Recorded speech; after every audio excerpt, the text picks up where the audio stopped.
এই আহসান মঞ্জিল দেখছেন বাংলার এক ঐতিহ্যবাহী স্থান। 1800 থেকে 1900 শতকের মধ্যবর্তী সময়ে এটি নির্মিত হয়।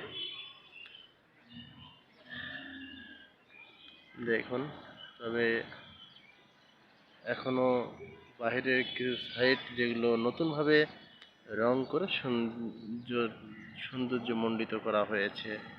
সম্মানিত সুধী, ওই দেখুন ওখানে আনন্দমহল, ওটা আগে দেখে আসি। চলো আখতার, আপনাদেরকে নিয়ে যাবো এখন। এর ফাঁকে দেখুন বুড়িগঙ্গা নদী, একেবারে বুড়িগঙ্গা নদীর পাশে তীরবর্তী ঘেঁষে দাঁড়িয়ে রয়েছে আহসান মঞ্জিল।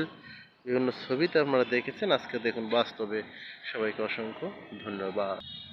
একেবারে আমরা সেই মূল ফটক থেকে আমরা দেখছি আহসান মঞ্জিল, যেখানে অনেক সময় ধনী বর্ণাঢ্য ব্যক্তিবর্গগণ সময় অতিবাহিত করেছেন সে আহসান মঞ্জিল। সম্মানিত সুধী, এই সাথে দেখুন এদিকে বললাম দর্শক সমাগম অনেকটাই কম, খুব একটা বেশি দর্শক সমাগম সেটা আমি বলবো না, কেন নয় লোকের লোকারণ্য হওয়ার কথা যেখানে, সেখানে কিন্তু লোক সংখ্যা নাই। এটা